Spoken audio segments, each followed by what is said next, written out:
All right, what's going on, Facebook? Hello, the floor is yours podcast, and that's it. It's your boy TJ the Realest, and welcome to the show, TJ the Realest. That's right, and it's AKA that man is bad. That's right. Hey, I don't know why I keep doing that shit, but it sounds good. I ain't really that bad, but we're gonna have some fun tonight, man. We're gonna touch some topics that not many people want to talk about. Some people think it's not real, but hey, I got a great guest. You know him, Mr. Funny Man, Derrick Keener. He's gonna get into some things with us, and I'm glad to have him aboard. So, hey, we'll get back with you guys right after the intro. Bring it, darkness. See, I've been peeping you for a minute. Your style, your walk, and the way you talk.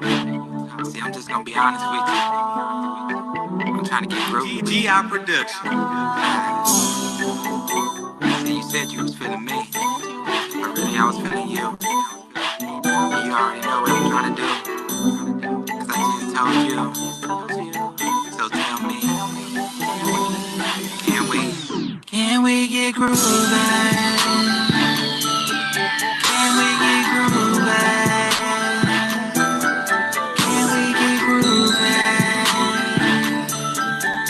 I wanna be body to body. Can we get groovy? Groovy, baby, groovy, baby. Can we get groovy? Groovy, baby, groovy, baby. Can we get groovy? Groovy, baby, groovy, baby.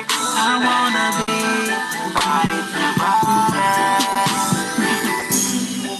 Girl, you got me feeling like I don't want nobody else by my side. See, you're the one I wanna grow with. Talking about making love.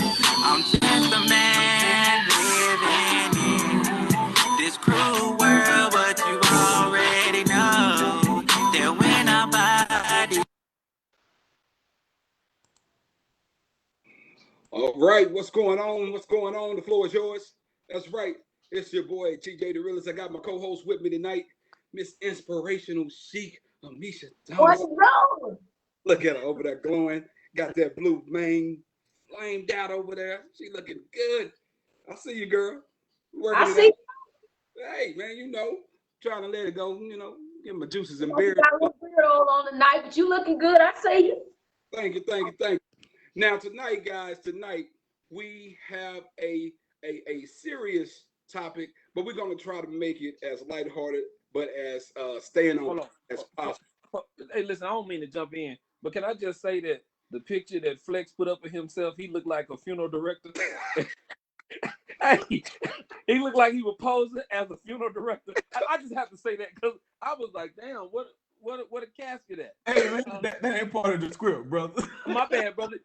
Hey, that pose you had on, I was waiting on you to say, we here at Jones Funeral Home would like to thank the family on behalf of you all for choosing us.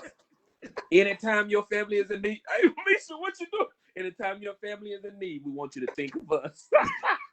Hey, and fix me two of them plates to go. Just give me two of them plates. Two of them plates. Hey, one thing for sure, man. My bad. You feeling good, bro. One thing for sure. You feeling good, ain't you? Hey, see, that's what I'm talking about. That's what you get at TJ the Realist. We're not the only ones that talk about Flex.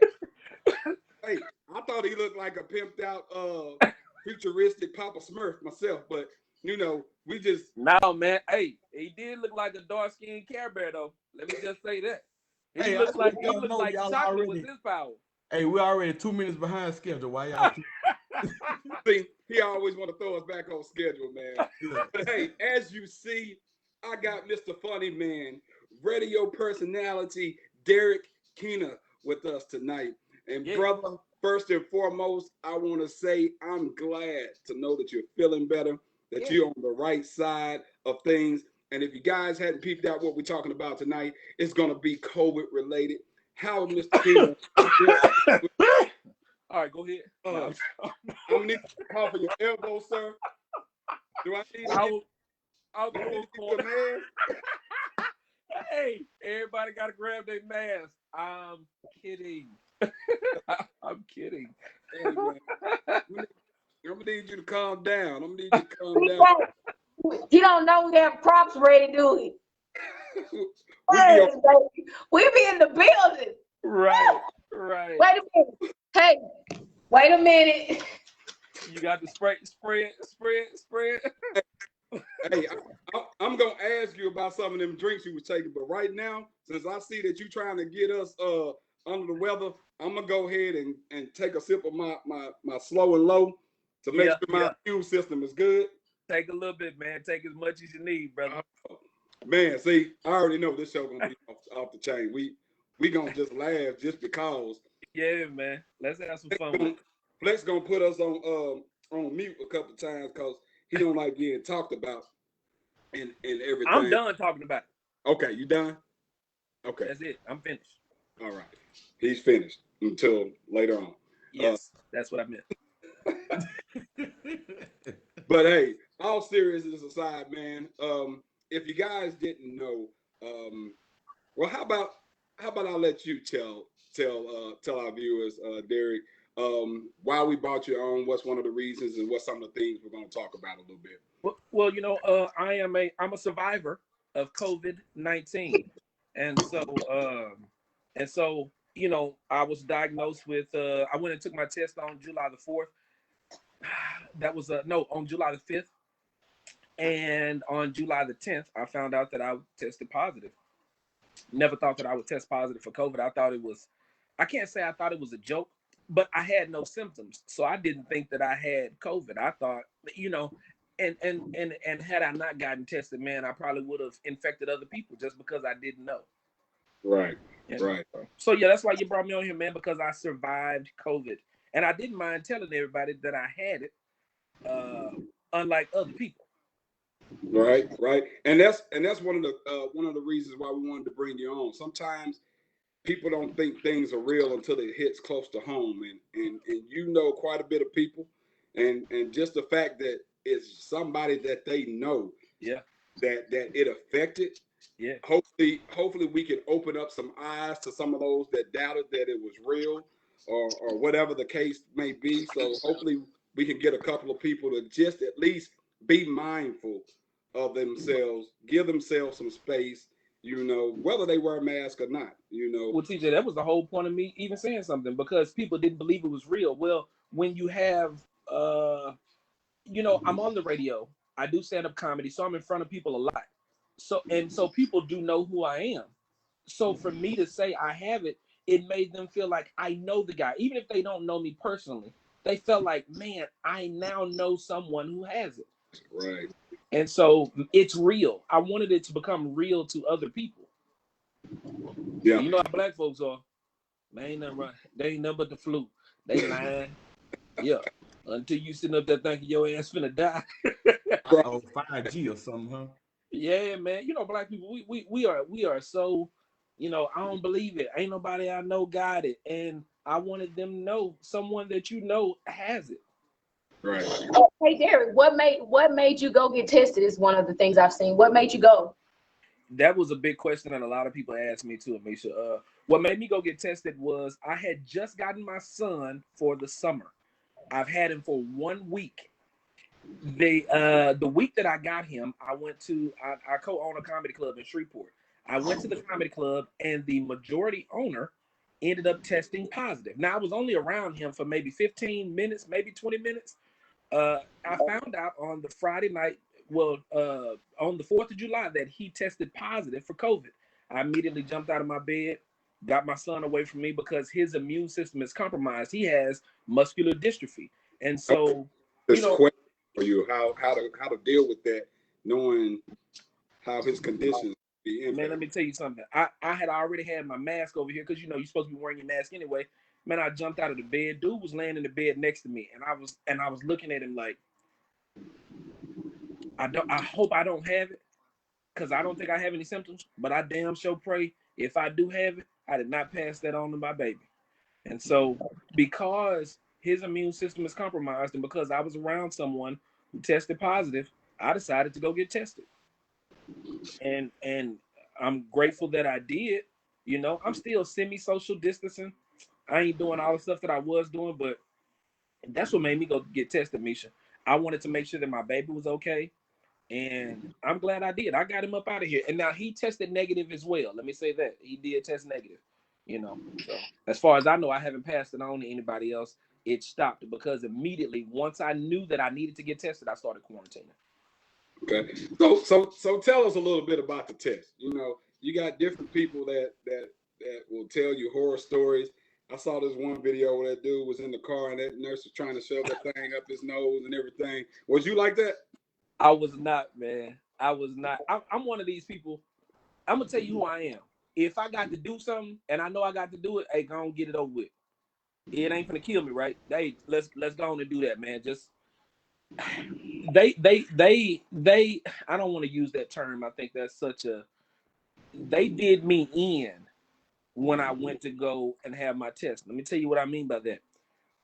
See, we don't know enough to know when somebody is robbing us, because they robbed me of money when I went to go get tested. When I told them about the contact that I had, and when I told them I didn't have any symptoms, they should have never given me an antibody test, and they did. Mm-hmm. They only gave me an antibody test because I didn't know any better. But guess what they do? They charge for that antibody test. So I ended up having to pay $350. They should have gave you the other test for either free or a lot cheaper, right? Absolutely. And so they gave me the antibody test first. It was just taking your blood, but they didn't have to do that. I didn't know no better. I'm just letting them do what they need to do. Then she came in and she said, okay, look straight up and it's gonna hurt a little bit. And it was uncomfortable. She went in my left nostril first, and I thought she was done. She was like, all right, other one. I was like, other, and next thing I know, it was in there. It wasn't no, it was, listen, this is why I hope I never slip and hit a lady in the one she don't want, because let me tell you something. Anytime somebody just shoves something up there that you don't, it didn't feel good. Oh, you should the old rap song, hold up, hold up, hold up. Let me tell you something. But it made my eyes water. The test is uncomfortable, but for me, if it's about my health, it doesn't hurt. It's just a little uncomfortable. You know, they stick it up in there now. If you ain't done no cocaine, it probably gonna bother you. And I ain't done no cocaine. I mean, I did some washing powder once. There are different ways that they do it. Now they've always shown us the one where they're entering to your nostril, but on the other hand, I've heard people where they're doing the swab in the mouth. They are. Yeah. When you go back. Yeah. So what's the difference? Let me tell you something. I don't know what the difference is, but you should have just swabbed my mouth the first time. I all day long. Right. So to me, that's what it sounds like. There's inconsistency with testing, right? And then also, if they know that you don't know what's going on and have no sense, then they just gonna, like you said, they just gonna rob you. They had no sense in taking the antibody test when they was gonna swab you anyway, right? Let me take you deep in the water on that conversation. Let's go deeper in the water. There are conflicting stories from every doctor that I've talked to, from every patient that I've talked to. Nobody knows what they're doing. Mm. Let me just say that. Let me be very clear. Nobody knows what they're doing. So we just flying by the seat of our damn pants. I want you to know this and hear me well. We are definitely flying by the seat of our pants. I was told to just stay home and quarantine. That's what I was told. I have another lady, once I came out on social media and told everybody what was going on with me, she inboxed me and said, well, they gave me medicine. I said, medicine? And you took it? There is no medicine for this. Watch this, Derrick. So the question would have been, what medicine? Because what I do know, it has to be where you work on the immune system. So then they try to give you trace minerals, zinc, these type of things. Now, if she hollering zinc, then I could probably be like, okay. But if you're trying to give me some other stuff, they did better saying you need to go. You need to really work on shutting down the house, closing vents, because, of course, you're talking about all this. You got to crack some windows. You have to circulate. People that have body aches, they needed 3 baths a day. And that don't mean washing yourself. That means really soaking, because the body was aching so bad. And we'll get into that, but you talk about you because I'm gonna get so in over there. But Misha, they don't give you those instructions. The They point just send you right. home. Right. You just at the house riding it out. There are no, and you sitting there Googling shit and you calling. Hey, and let me tell you, the good part about me was I actually said something publicly because so many people who were suffering in silence were willing to help me. So that They was were like, Derrick, this is your support system, as you said on your coping with COVID video, that it was people, it wasn't the doctors, it was people who had COVID that helped you through this ordeal. Man, doctors don't know shit from what I can tell. They're scared because they don't know what to do. You know, it's the people that made it through it that guided me. Man, let me tell you something.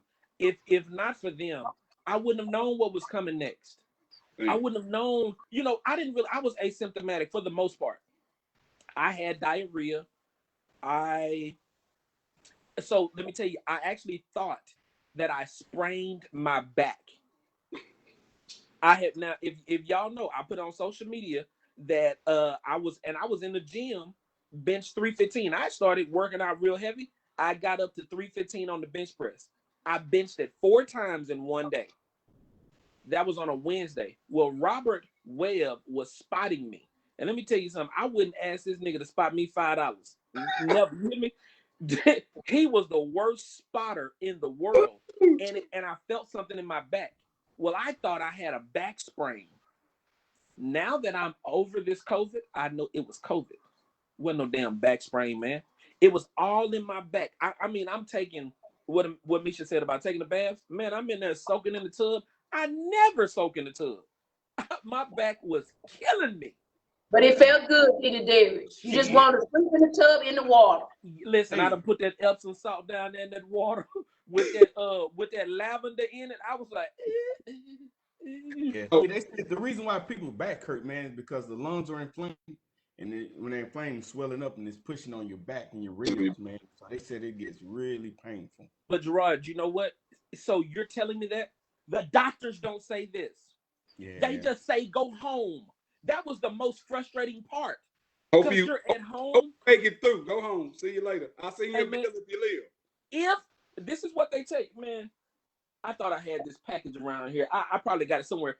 They say if you can't breathe, then go to the doctor. Bitch, I think it's late at that point. Because if I can't breathe, I probably can't even move. Like, this is what and so it's frustrating because you're alone. Nobody's there with you. You're left with your thoughts. Your thoughts are what make it worse. Because all you're hearing, you're trying not to watch the news. You're trying not to look at social media. But you also want to know what is going on in my body. So in that lane right there, I have a question, serious question. Okay. At any point at that time, did you fear dying? Did you think that there was going to be a time that, man, I possibly may not make it from this? Yes, I did. And I'll be honest with you, TJ. See that part right there, like, I play a lot, but yeah, I did.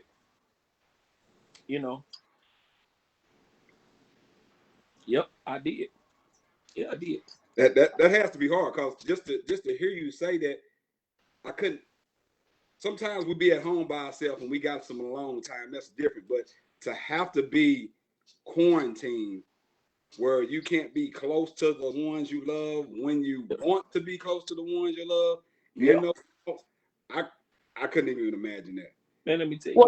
Well, Derrick, I'm gonna chime in because you done pulled on my heartstring right there.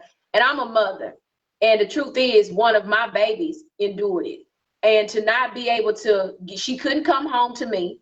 I had to do everything by FaceTime and all of that, and to walk her through it. And it actually started with her was a cough. And I was like, we were talking and it would be this, and I'm like, well, why you got that little cough? And so of course the vent is over the bed and there's a ceiling fan. And she's like, oh, that's just my fan or whatever. But then a friend was in there suffering like with the fever, feeling body aches and all of that. But then she was also saying, her back was bothering her. She said, my back hurting me or whatever. She said, I don't know, what I did. She said, I may need to go to the chiropractor because I need to probably get, worked out. And so then the next day I heard it, she was doing it. I'm like, that cough is there again. Well, the other baby has to go get tested because I'm like, well, if her body hurting, I need you to go. And so by 7:30 that night, she was the baby was the other baby was getting tested. It came back 7:30 that she was. Well, by then the body's hurting and all this. So there was so many things that was going on that when she went and got it, just to watch my baby lay in that car, she was hot and then she would get cold. Well, she was cold, so she turned the heater on in the car, and I know it's about 90 to 100 degrees outside. Mask on in the car, and I did take a picture because then to see her differently a couple of days later was that. But then happened to see her have to go get medicine and get her orange juice and stuff when the body was weak. She's like, I just want to go home and lay down. And because her back was bothering her with the aches, it felt good only when she could rock. When she would rock, she would feel good. So then she would get cold. So she would have to take a sweatshirt and put it up around the neck. Then that's when they didn't give her these instructions. This is what I knew immune-wise.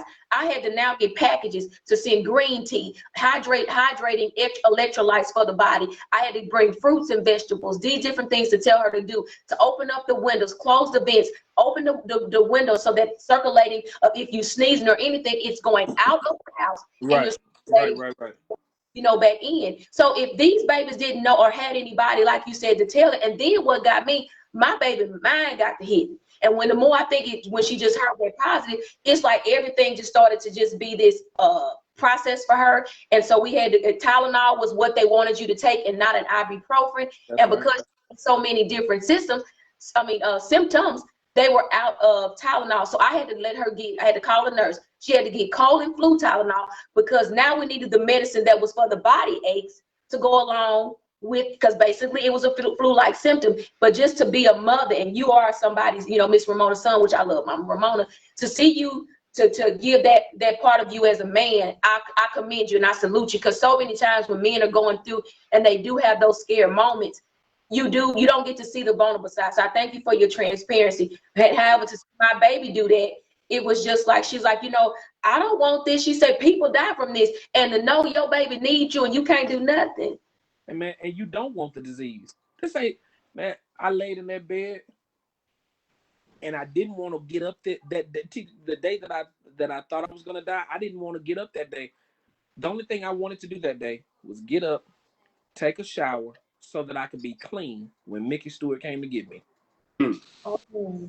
That's what I wanted. I said, hey, I want to. So what about it made you feel like you was gonna die? Was it like the worst pain or some of the other symptoms? But it wasn't no pain. Like, let me tell you. So that day, I had the worst headache. My chest just got tight.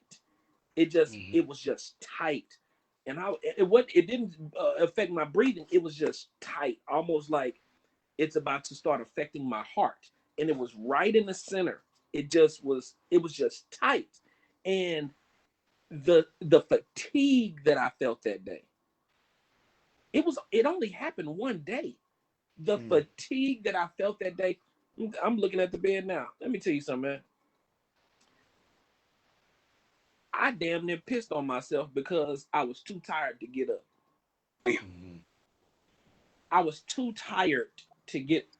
That was the scariest day that now other than that, man, I've been up every day. I have my kit, because the radio station sent me to the house. I got to do my stuff from the house. I was how you were doing that, but I was like, that's neat. I got you. I got a kit. That particular day, I mustered up enough strength to do my show. I kid you not, that was the worst show I'd ever done. Cause I remember how I sounded. I remember because this is what I'm on the radio going. That was Kim, lie to me. Here's lettucey, anything for you. Bro, I swear for goodness, that's how I did my entire show. That's all you can muster it up to get out. TJ, I was in here like, I gotta go to work so they can send a check. I didn't have it. I had nothing that day. It was frustrating. It was the most frustrating day that I had. Tell tell you how much they don't know about the disease and how we have to take care of one another. The Arkansas Health Department called me the following day, and had I not taken any Tylenol on that Monday, that Tuesday, they was releasing me back out to the public. TJ, I thought I was gonna die yesterday. And the if next I hadn't taken the Tylenol, they were gonna send me back out into the public. Hey, no, because they said, well, you're over the symptoms now. You've had it long enough.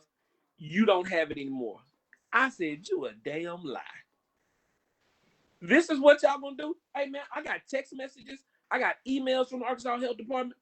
I was released on the... Now, let me say this. By now, that day, I felt a whole lot better. I did. I felt a lot.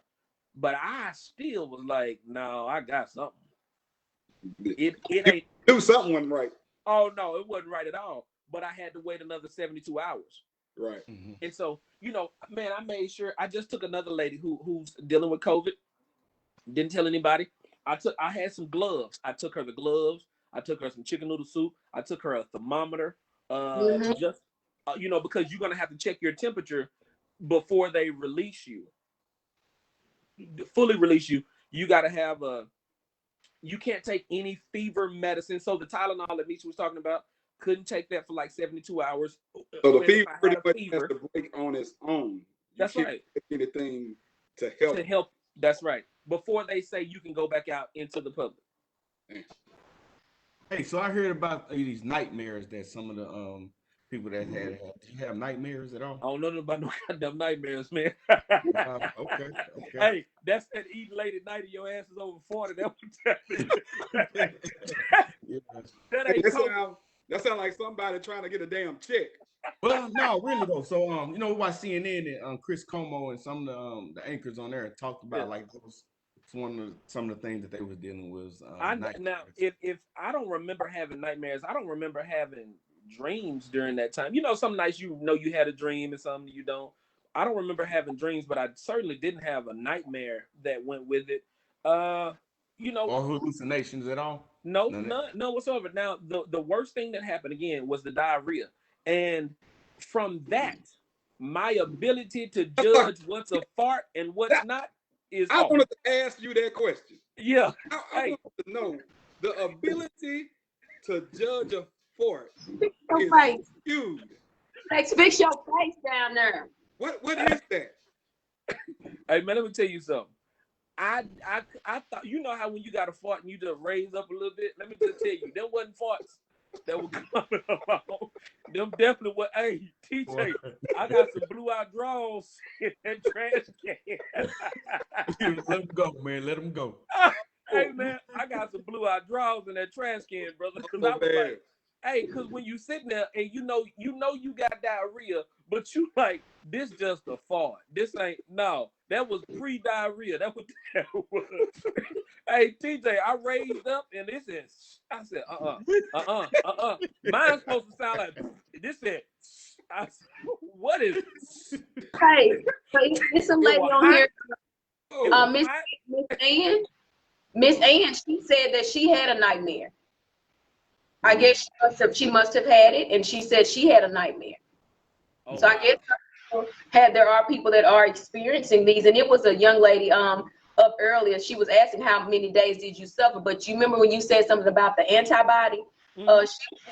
You should go take an antibodies test. You'll get the results in 20 minutes. But that's what you were saying, that they didn't need to do that first. They didn't need to do it. It was too soon.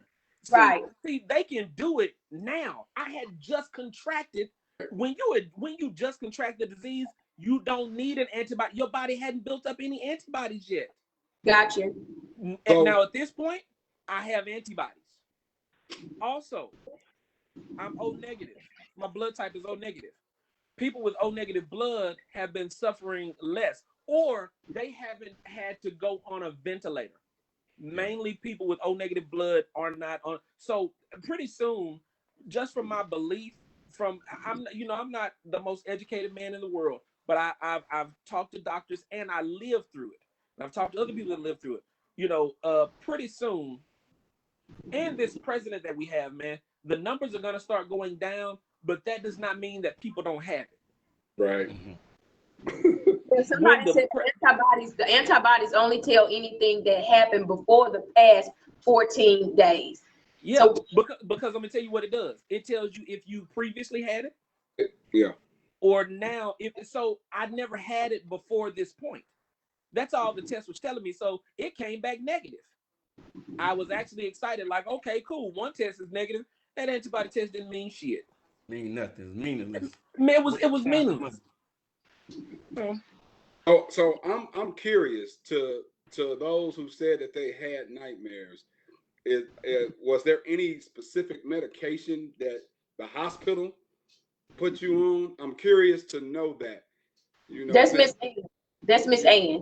So Miss Ann, did they put you on any certain type of medication? Because I'm wondering if that could be a side effect for something that they're giving people. Yeah, man. Yeah, some, TJ. so, That's the deal. Everybody that talked to me about treating it naturally. I ain't talked to anybody other than some Theraflu. You know what I mean? Yeah. Everybody I talked to was like, yo, man, I had somebody that don't even live here anymore. Had sent somebody to the house with a care package for me. He was like, yo, I'm finna call my homegirl. She finna bring you. He said, this is what he told me. Don't be too proud to tell me you don't have a way to get it, because I got a way to get the stuff to you. He was the only person that I told that I didn't feel well on that day when I thought it was my last day. And I told him I didn't feel well because, I was scared at that point and I didn't know what to do. I was like, yo, this got to be it. And so, dude sent me a care package, man. And it was just all natural stuff. And, I had to drink it and then I had to stand over the stove and do my thing. But, it wasn't no over-the-counter medicine that nobody told me about. This was all natural. And, and I say dude told me, because I never revealed to anybody that somebody else had it. Because what I'm finding is that people don't want you to know that they got it. Right. It's like people treating it like it's damn AIDS. No, they treating this shit like herpes. They hope they don't give it to you. They'll sleep with you without that rubber. They just hope they ain't got no outbreak right now. That's about to say. They just hoping an outbreak don't happen. Oh, I'm trying to tell you. Oh, I know exactly what this is. Listen, man, people don't want nobody to, and I understand it because of the way that some people are treating me right now. Mm. I have people that treat me as if though I'm gonna have this to 2023. They treat me like they Mr. Biggs and I'm R. Kelly. You're contagious. Don't touch me, baby. I don't want what you got. That's how they treat me, man. You better remix, boy. That's how they treat me. You know what I'm saying? And so, I understand what, like, yo, some people are saying, oh, I got a cold, or it's just my allergies or whatever. No, it's not. And then they're just passing it on. But man, let me tell you, I'm grateful because it was a guy, he and I never started out having the best relationship from man to man, and it was over something that somebody said. You know how you know a dude, y'all ain't beefing, but I don't really rock with you like that. Yeah. This brother called me. He got in touch with me and was like, hey man, I have it. Me and my entire family have it. Here's how you beat it. Mm. That made me feel good because he wasn't rocking with me like that. But he didn't hate you enough to see you suffer. Amen. Man, that made me feel so good about that brother. You know what I'm saying?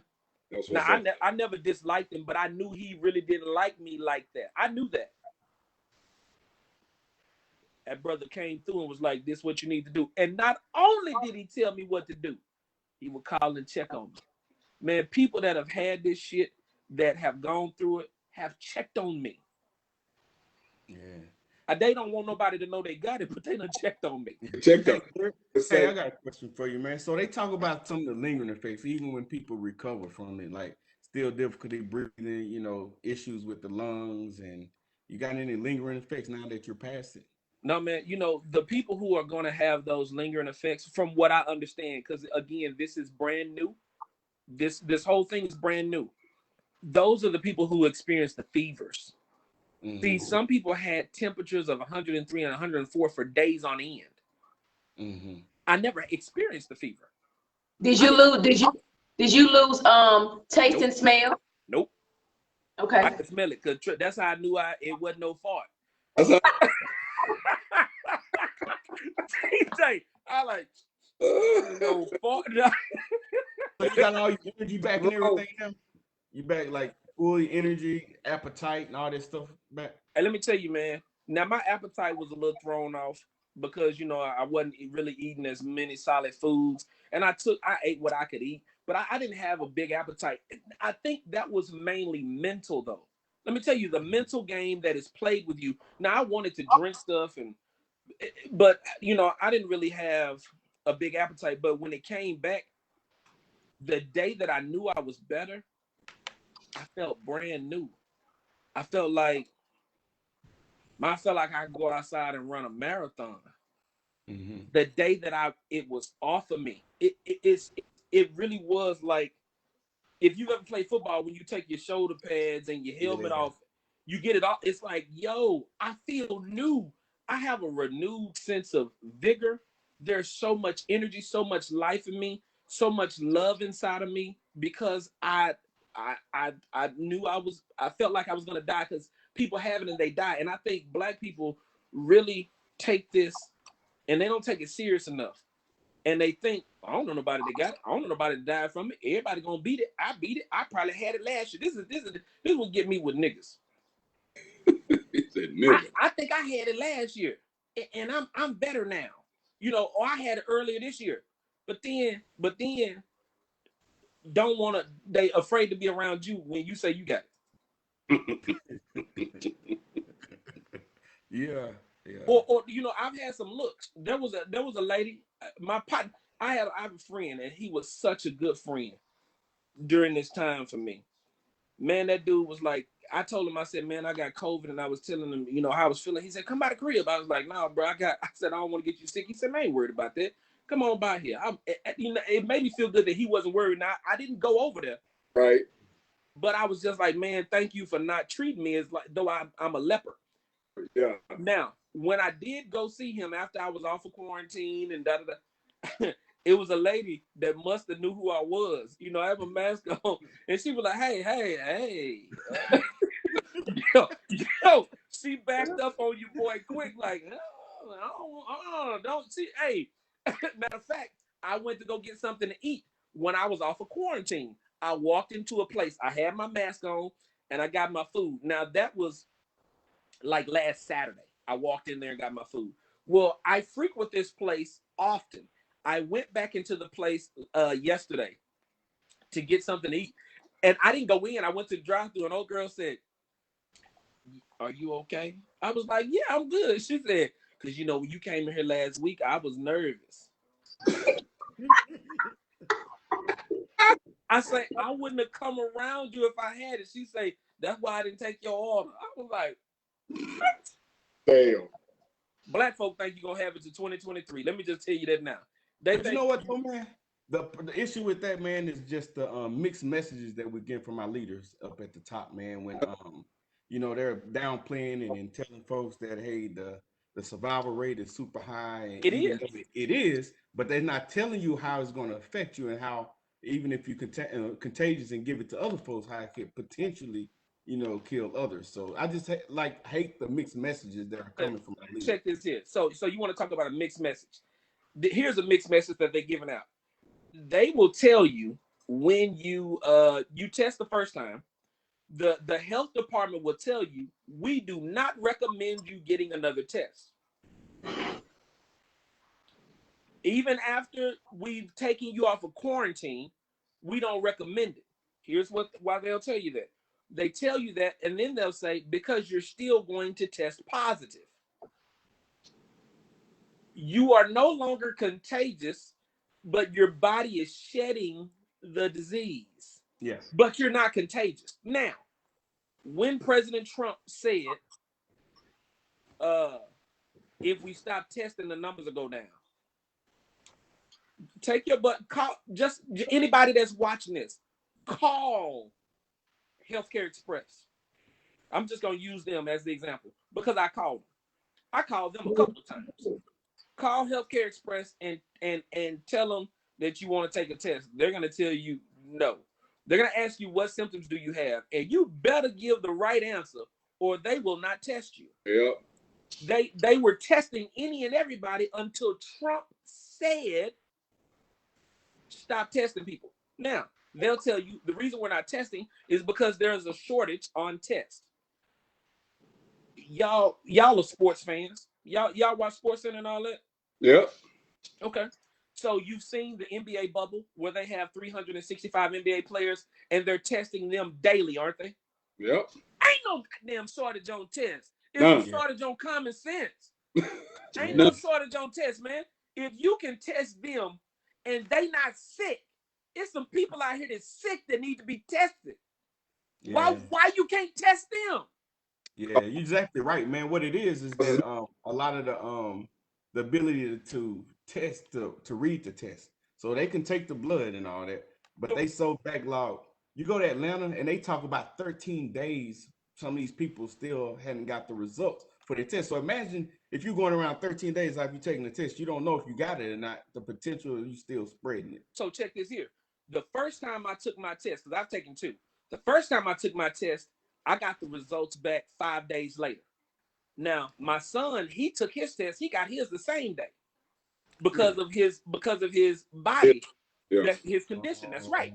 Now, the second time I took it, because I knew the person giving the test, because they were worried after I came out and said it. They was like, yo, how come you didn't tell me? I would have tested you. I would have took care of that. I get the test back this time the same day because I know somebody. Wow, man. Bullcorn going on out here. See, and it's frustrating because I know how important it is for people to know. You need to know your status. Remember, I used to tell you know your HIV status and your AIDS status. You need to know your COVID status. That's important. We need to know this stuff. Mm-hmm. But they play us like we fools, man. They finna test all these players in the NFL, huh? 30 teams, 80 people plus the staff. They did, and guess what? 59 came back. But guess what they're gonna do? 59 came back. They're gonna keep testing them again, though. The first number was 95. I don't know how it went from 95 to 59 real quick. That 95 must have scared their ass, is what I think. TJ, they didn't want to jeopardize losing money with that with 95, almost 100 players with COVID. Play this back in October. Play back what I'm gonna tell you in October. By October, this thing is gonna be, it's not gonna be non-existent, but that whole testing is going down. Let me tell you why. You're not gonna tell me that they not gonna have people out shopping like ain't no COVID here around Christmas time. Black Friday, man, listen here. They not gonna take that hit. They're not gonna take that hit at Christmas. And Trump wants his voters to be able to come out in November. He wants to tell people that he fixed it. Yeah. This is so it's not going away. Now I do believe this is gonna be the new flu at some point. There is no cure for the common cold, is there? Am I aware of one? Are you afraid of getting a cold every year? No. Because you can deal with it, right? This is gonna be that. When people get the flu, they just know they feel bad, but they know they're gonna be all right. But how about this? How about there's information out there that the testing or the numbers or the results of the test are no longer going to CDC. They're going straight to the White House. Why's that? Hey, man, so they can listen.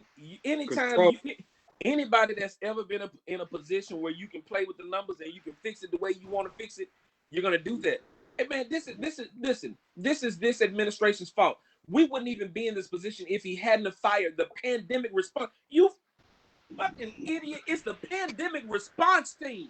They respond to pandemics. You fired them. You fired them. We're in the middle of a pandemic, a global This would have never happened under Obama. Let me tell you, we have the most incompetent, we have the most arrogant administration that I believe that we've ever had in the entire history of this benign country. No doubt, man. That's true. There. He is incompetent and he is dangerous. This brother is dangerous, man. It's so many. We have lost people unnecessarily because of his carelessness, because of his arrogance, and because of his disbelief. We've lost too many people. But now the disease is showing up at the White House. And he got everybody else out there disbelieving too. Hey, but you know where it's at now? It's at the White House. It was in the kitchen. Yes. I don't know if y'all heard that. But Heard that. So guess what? People don't. Do you think that's why they're now, somebody put this in it, that they're now asking people for plasma that has tested positive because it helps others that are sick? Absolutely. Yes, Gotcha. yes.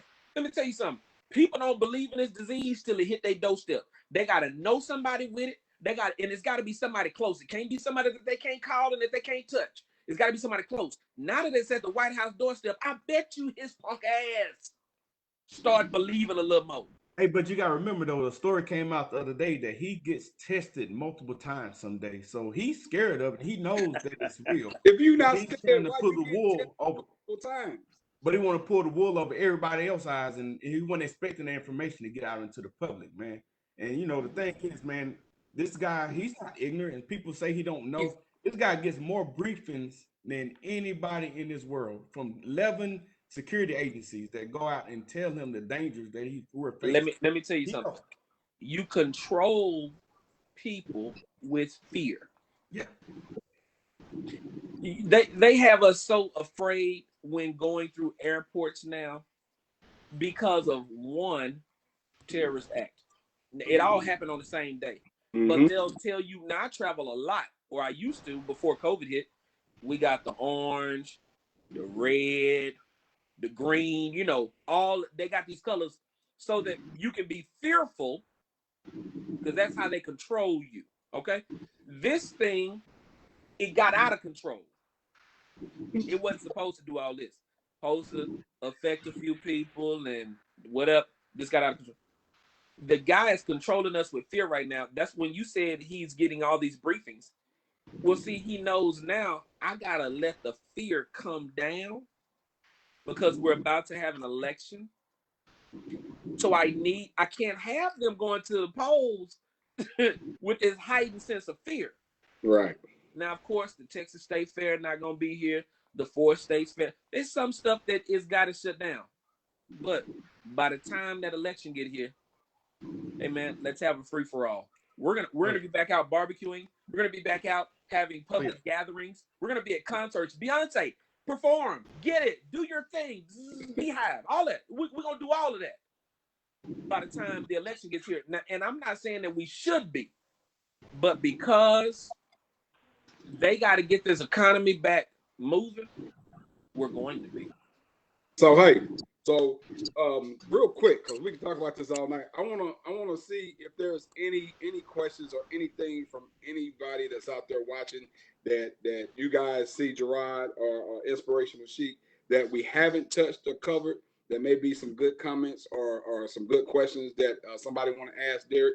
Do any of you guys have anything out there that you run across?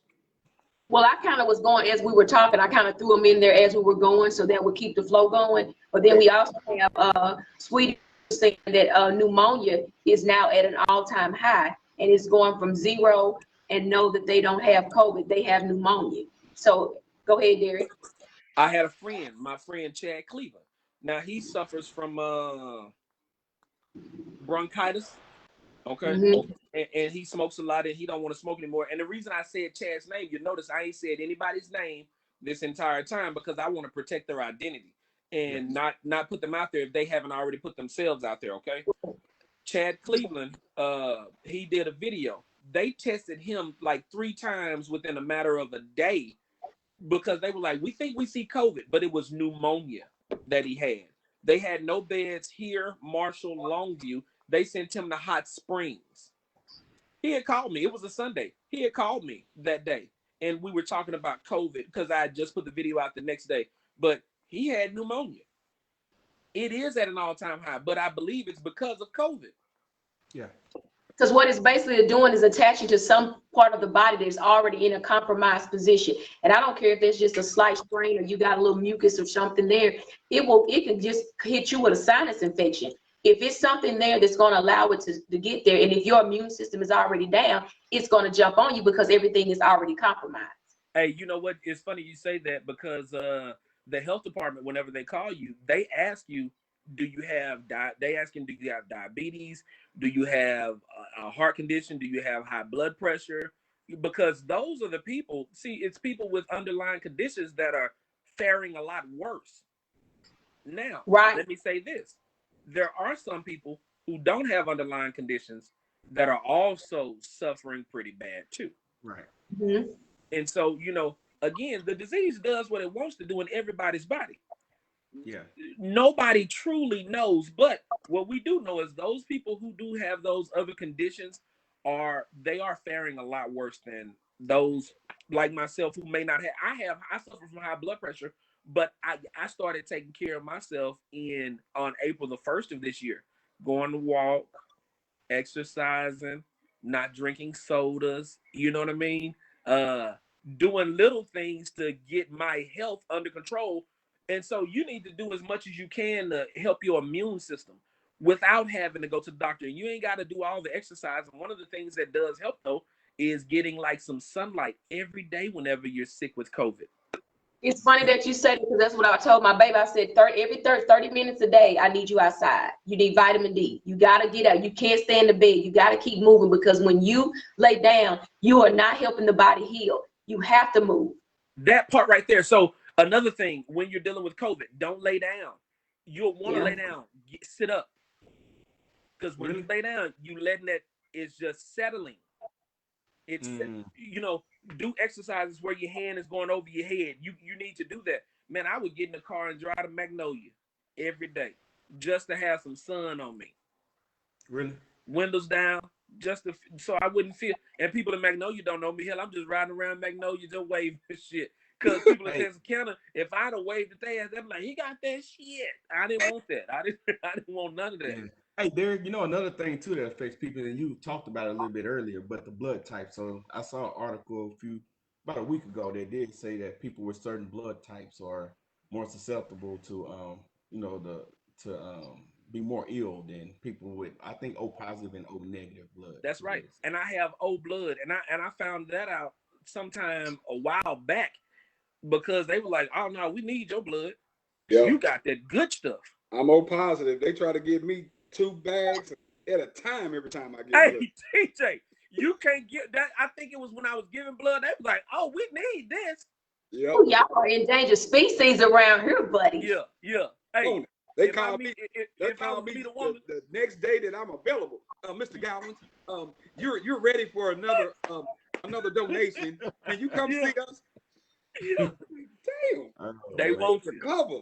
They want you, man. Listen, they gonna put that little strap on you and take all of it. Hey, but real quick, I want to touch on just one question. And for those of you that's watching, this question also goes out to you guys. We won't be able to respond to them or anything like that, at least not live. We'll go back in and we'll interact with you guys while we can. But I just want to ask Derrick this because Derrick is also an educator as well. And we're getting ready and ramping up for back to school right around the corner.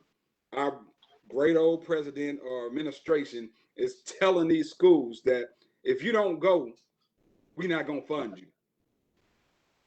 So now that's that sense of now our kids, we're forced to put our kids in situations that may be uncomfortable to some, right? So I just want to know real quick from you, Derrick, and for all of you guys that's watching and following right now, this is the question.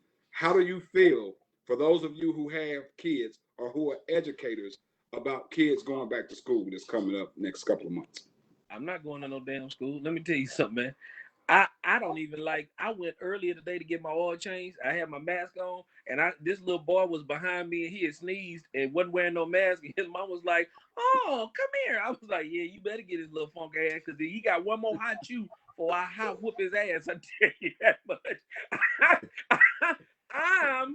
Let me tell you something. You got 2 hot chews around me. Hot chew. You got one more hot chew before I hop off and whoop your tail. Listen, man, I'm not going back. You can't. There's not enough money. What you are doing. You are sending our children out to slaughter. I've talked to some parents that have said, well, I'm not going to teach my children to live in fear. I'm going to teach them about taking care of their immune system and being okay, and we're going to send them back. TJ, we can't even sit in a restaurant next to each other. When these kids change classes, and they trying to work on some stuff where the kids don't change classes, maybe the teachers change classes. TJ, the first time somebody die, they gonna wish that they hadn't sent them back into that. The movie theater isn't even open. Right. We can't go watch a movie, but you're willing to sit 30 kids or 25 kids, I said 20, 25 kids in a class, yeah, where they are around people in their homes who have to be around people at their jobs. That's the issue. Listen here. Hey, look here. So you mean to tell me, and they want dividers up to divide? Man, let me tell you something. You can divide my paycheck up between other people because I don't want it. And my thing, want to do that. You start with the ones with the people that want to say these, the governors. Put y'all grandkids in there first. We give them the test run. I bet you're not gonna do that. My thing is, somebody on here said that they were worried that if they niece, they're worried because their niece is diabetic and is starting high school. Plus, she's a bus. Plus, I'm a bus driver. My questions have been asking, how are we going to put them on the bus? So you got a lot of different babies. Hey, let me tell you something, Misha, if I was a bus driver, I'd drive that bus on that curb and knock out all them damn kids. So we but you not kids, on my bus. You can't run over kids, bro. You're not getting on my. Let me just tell you right now. You not. I thought you was gonna mute him at times. What? Hey, you know what's crazy about it though is that if you look at the people who are saying send the kids back to school, they have a lot of them are homeschooling, or they have the schools or the ability to social distance and smaller classroom and things of that nature. But to your point, what you said, man, it's not just kids. So we know that traditionally, or speaking of the disease, that the kids don't easily contract it and they don't easily spread it, and if they do, that a lot of them don't get ill. But again, it's the teachers, it's the janitors, it's the cafeteria workers, it's all that, man. Anybody that's been in the classroom know damn well these kids get sick. Hey, yeah. Video today. A woman said, we can't cure cold, we can't cure lice. I can't even get a damn kid to sneeze in their arm and everything. We ain't gonna be able to control these kids and keep them. And that's the thing. They have no plan. There is no plan from the experts or from the leaders making the decision. They just leaving it up to the school districts and threatening them. If you don't open these schools, we're taking your funding. Hey, listen. This is where. See, this is why they need to understand what a protest is and why Black people have been protesting. See, you must unify and protest together.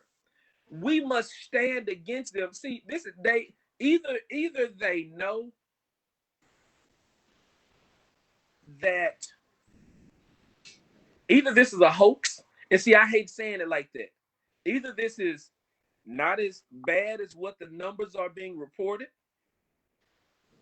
and they're willing to take the chance, or they are sending our children out to slaughter. Because I've had it, and because I know other people have had it, and I know people who were bad off with it, I wouldn't dare send my children. Here's what I would do as an adult, a responsible adult. We all have to work. We all got bills to pay, right? So you don't want to send you don't want to, you can't stay at home with your child. What if they got to be homeschooled? Right. They got to go somewhere, right? That's my thing. For me, do I want to send my kids to school? No. But between the way me and my wife's schedule is, if it had to come to it, what choice is? Let me tell you the choice. Let me help you with the choice. Let me help you with it right now. Somebody got to change careers and take off so that they can be at home with them babies. I'll tell you why. We're gonna have to downsize in some things that we've been doing. Is it worth your child's life for you to go to work? Would you rather make $20,000 less a year by doing something that you don't necessarily want to do, but probably that you need to do for your child to be safe? Yeah.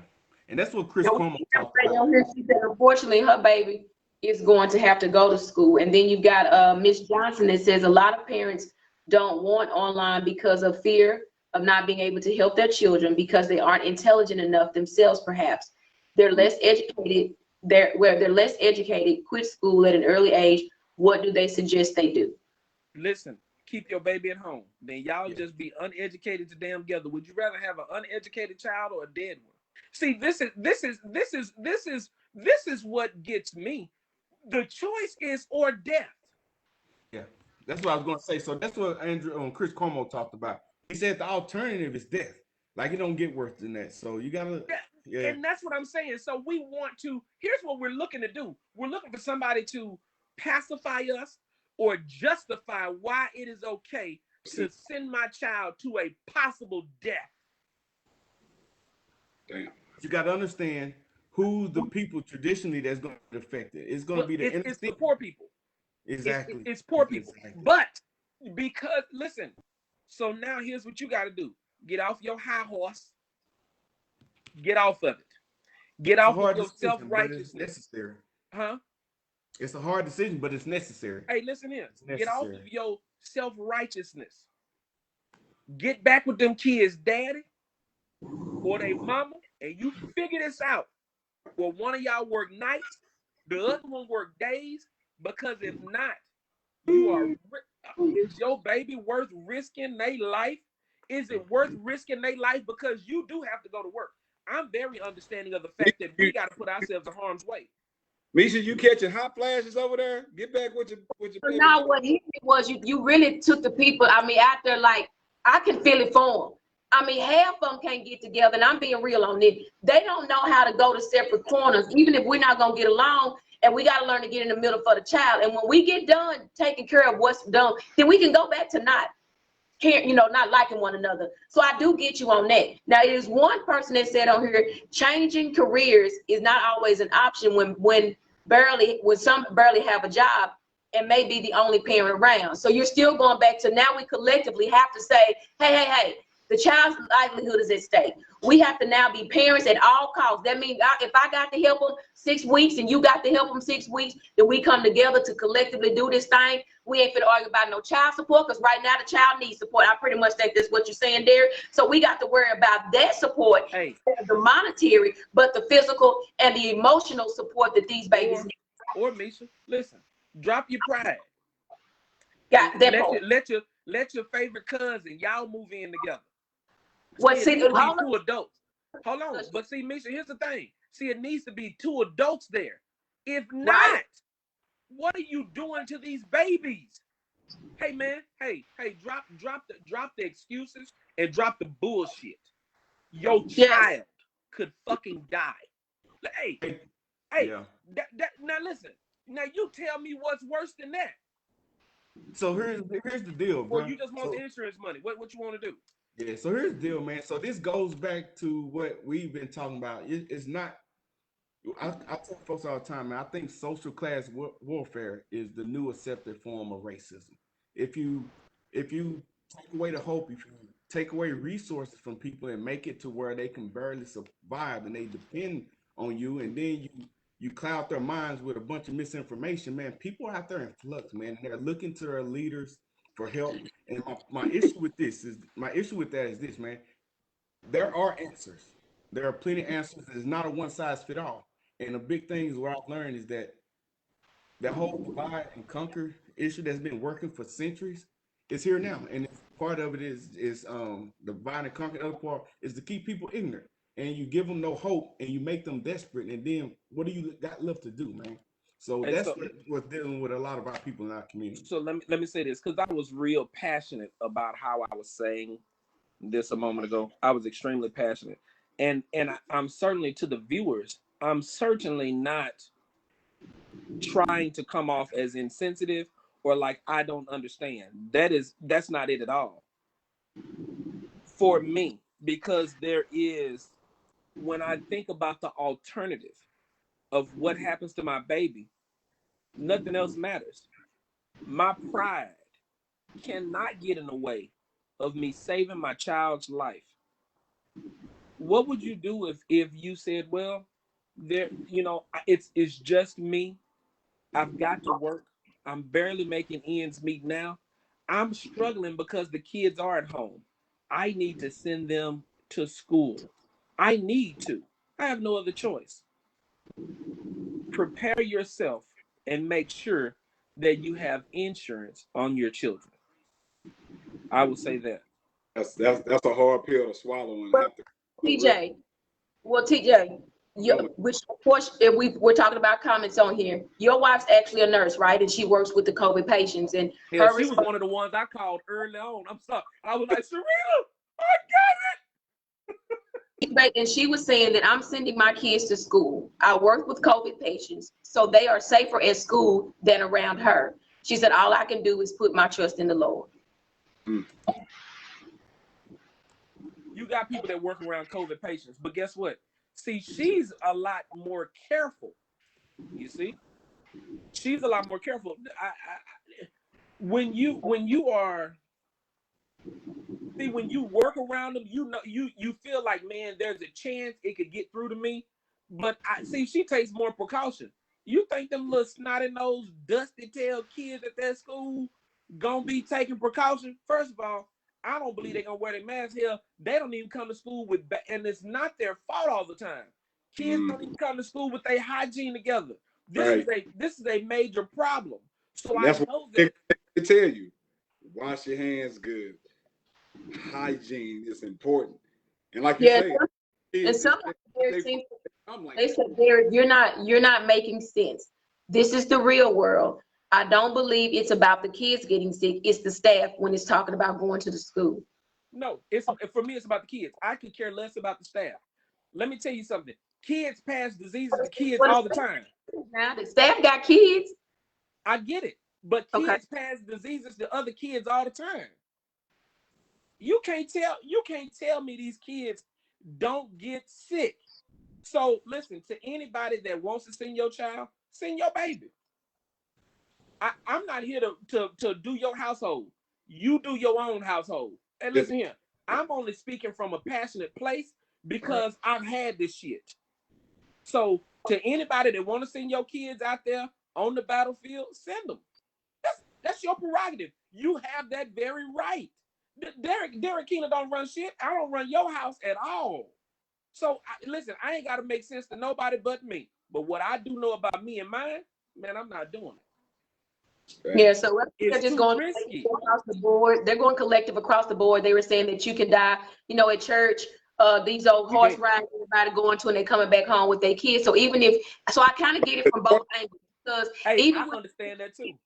Hold on, even when you send your kid, if you were gonna send them, if you got people that are being careless, and we've seen that are going different places, and then you coming back around your kid at home and all of these different things, there's a lot of mishandling across the board than basically just putting it on the school, because it's gonna really start with how we collectively choose to protect ourselves. Because like to say, it don't have to necessarily come from them babies going to school. It could be because you chose to go hang out with Tay Tay and them over here and do barbecuing and all this. Man, I ain't been to church. They got enough of it on the internet. I be watching it in my drawers. Well, the church got a whole bunch of members. Now the churches is overflowing with new members, praise.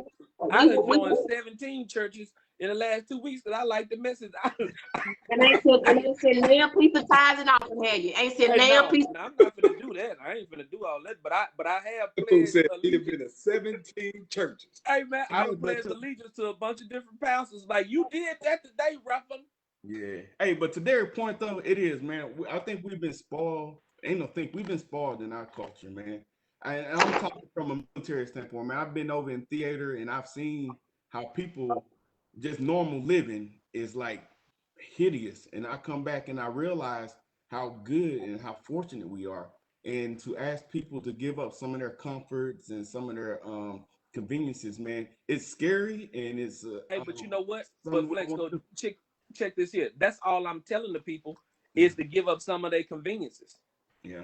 Listen, to ensure. So let's say I'm wrong, and I pray I am. So that because I don't really care about being right or wrong. I care about doing the right and or the wrong thing. That's what I care about. So I don't, man. Listen, if I'm wrong on this, great. I have no problem with that. I know that we can't be scared all the time, but what I'm telling you is this is a test run, and you willing to let your baby be the test? I wouldn't do it. I'm not willing to allow my child to be the test. Not my baby. Some of y'all may have 6 kids, so you can stand to lose one. I got.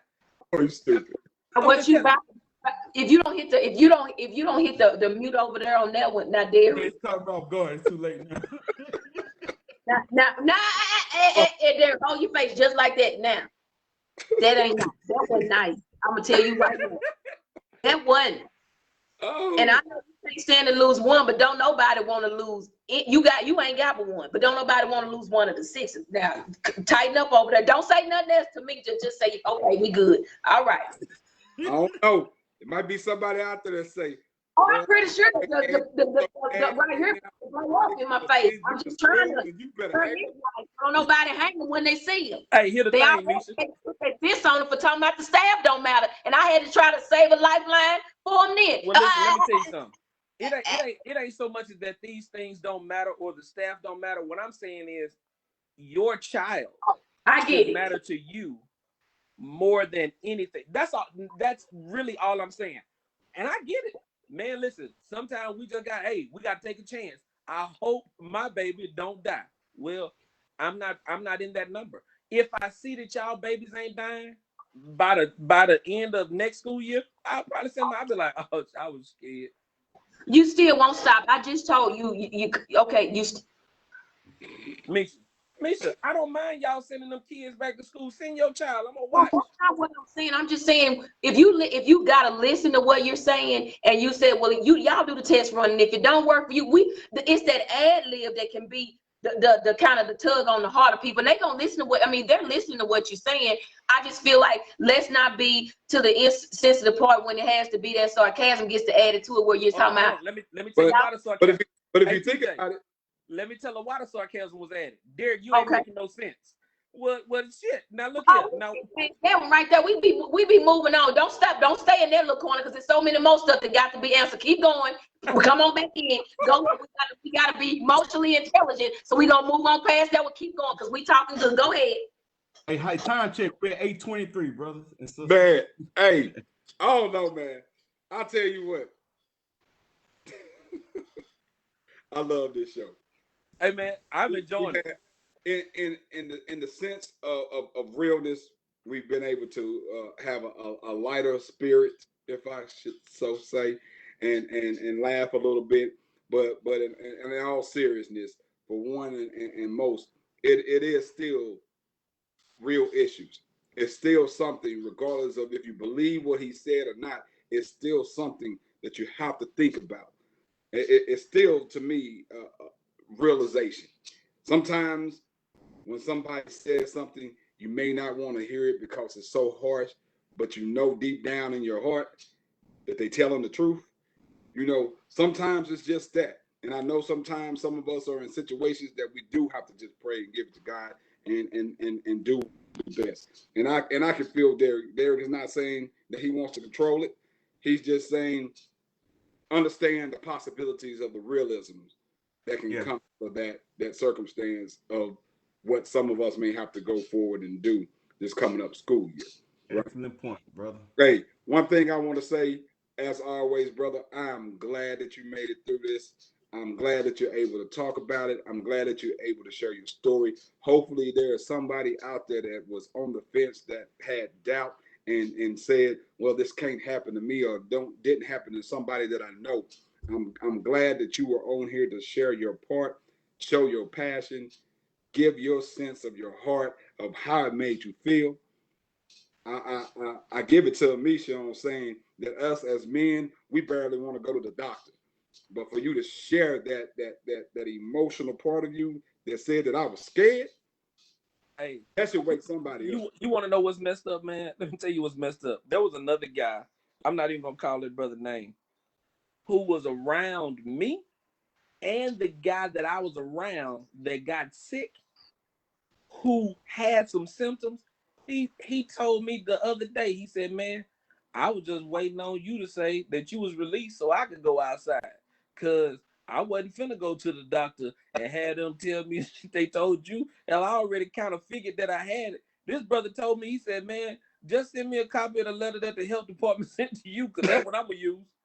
Well, y'all comedians are fools.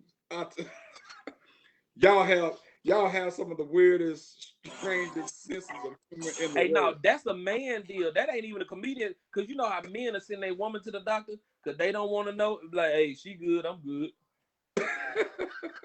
That's what Like that is. She I'm good, I'm good. So y'all, let me say this to you all. Thank you all for having me on the show. Let me say to the people that are watching that I love each and every one of you. We may have a difference of opinion, but I love you. And I pray that you don't get sick. And I pray that your children don't get sick. I pray that you do all the things that you need to do to protect yourself and your children, as I will do for me and mine. You have choices to make. There are tough choices that we make every single day. And it is a job to be a parent, just to be a human being in this world. It is a job. And so I pray that you all make the right decision and not necessarily a selfish decision. Make the best decision for you and your family, because everybody's family is different. Everybody's household is different. And so I pray that you all make the right decision. And if you not praying the same for me, then I take my prayer back. Go ahead. Oh man, let me have the prayers, brother. hey, Misha, real I quick can't take as my we prayer go. back. No, keep the prayer. Keep the prayer. Real quick before we go out, just want to let y'all know some numbers ran across. Bowie County cases are up to 649 with about 17 to 20 deaths. Don't know. I think those numbers may be a little higher. I got a little inside nudge and source on that. Some of this stuff I don't think they letting everybody know. You know, these numbers are down. You know, if you take that's Miller County. You take when the whole jail got it and everything. I'm gonna say that number should be way higher, but I keep forgetting that's Miller County, not Bowie County. So in the sense of everything, man, take care of yourself. Whether you want to wear a mask or not wear a mask, be responsible for you. Be responsible for the people that are around you. Make sure that y'all are good. You know, so upcoming shows. We got a show coming up on Sunday at 7 p.m. The Floor is Yours is back. Make sure that you guys are there. We're gonna have this Daniela Nago and Nikki Seagraves from nonprofit organization Sister Talks. Met one of those sisters for sure. Hey, real great sister. She does some great things in the community. This show is truly about you guys. We're going to talk about the topics and things that you want to discuss, whether it be relationships, mental health, politics, social issues, religions, business, anything. That's why the floor is truly yours. We want to hear and do what you guys want to talk about, because it's only important that you guys are only going to listen if it's about what you want to hear. You know. Can I plug a show before we leave? Oh, you know, I was gonna give you the flow and let you give your contacts, put on shows. I need to get one of them. Let's get a Zoom show going on or something, since we can't be all up in each other's faces. Let's do it. Well, listen. There's a Black Business Collaborative happening this Saturday from 3 to 5 p.m. at Octavia Center, 2315 Texas Boulevard. Now, you can live stream the event as well. Go to www.bbcollab.live, I believe is what it is. It is a cost to attend the event, but I think that anytime you collaborate with people, and information and access should not always be free. That's correct. We should anybody with a business, we want to help the local people, and we just want to help each other. And so we're trying to collab. There's a Black business collaboration happening this Saturday from 3 to 5 p.m. Make your way there. It's $17 just to stream it. Most of y'all that's probably on here getting this unemployment money in the damn way, so use some of that. Well, now last week was this one. If they ain't filed, it's over. Okay.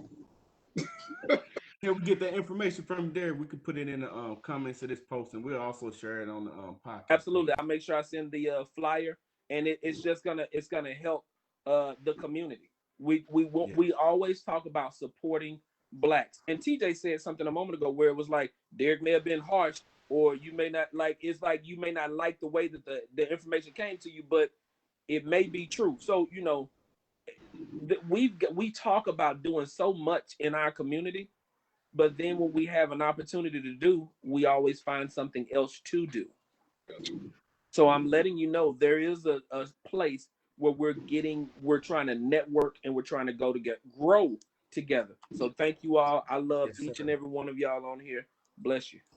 Hey, man, thank you, brother, man. We appreciate you, man. Hey, also make sure you follow Coach Cookie. Get your fitness tips from our very own Miss Cookie. Trying to get your mind, your body, and your soul right. Inspirational. I'm still waiting on the inspirational love notes. She was kind of mad at me last time, but hopefully I can get those up. Back together, I got you. We break up for the night, and I'll be ready the next day. We good. Thank you. Appreciate that. Also on the menu next Thursday we have the professor segment coming up as well, and we'll get those topics out to you. But hey, man, that's always be. Oh, I forgot. September. We've been doing this for a year. Don't even seem like it. But anniversary show. Remember, we are giving away 5 $100 gift cards. 5 $100 gift cards if we reach over 1,000 likes and over 1,000 followers. So remember, Sunday's show. It's the show that we do as a group. When all of us are together. You must share that show. Share that show in order to get your entry. It's real simple, real easy. Hey, we trying to give somebody some extra stimulus. That $600 is running out at the end of July. We trying to help somebody, give a little bit back. I mean, not much. But it's enough. It'll do something. I'm trying to help somebody get their QP bags. Hey, in the hood, they say AM be now any day. Hey, you know what I'm saying? That's what I'm talking about. As always, it's your boy TJ the Realest. I got the inspirational sheet with me. Flex the producer. Hey man, got that bad man Derrick Keener, Mr. Funny, radio personality. Bless you, love you, brother. Hey, anytime you want to come on, man, you come on my show right here. Because I see we can get real, we can have some fun. I don't care. I got the drink. Oh yeah, you can on the real. I'm just playing. I gotta be respectful on Sunday's show. Hey, what you used to call him, Misha, cussing TJ? Well, yeah, when he be doing that, I said, oh, there little cousin TJ. Well, guess what? Damn it, this is my show. I can say what the... You're right, we be in your house tonight, so I didn't have nothing to say. I just kind of tried to, muzzle a couple of people, but I had to forget. It's over here on your floor, buddy. Hey, Derrick, man, we appreciate you, brother, man. Thanks, man. Glad you're doing better. Thank y'all. Derrick, don't go nowhere. After the intro, we'll close this thing out and get with you, man, so we can get that information and everything. So, as always, salute, love you. The floor is truly yours. Don't forget to like and follow the page. Until Sunday, see you guys then. Peace out. Bye. See, I've been peeping you for a minute. Your style, your walk, and the way you talk. See, I'm just gonna be honest with you. I'm trying to get through. GI Production. See, you said you was feeling me. Me, I was feeling you. You already know what I'm trying to do. Cause I just told you. So tell me, can we get groovy? Can we get groovy?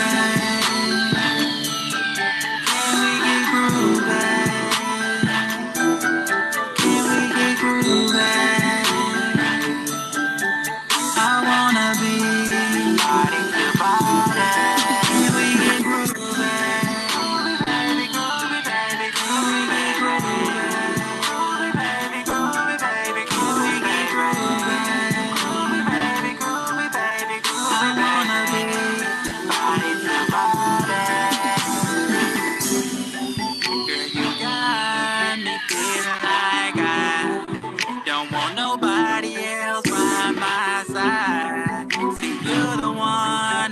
wanna groove with. Talking about making love. I'm just a man living in this cruel world, but you already know that when our body. Ready Gowers, come on home so we can put these kids to bed so we can get body to body. Inappropriate. Good night, Idiot.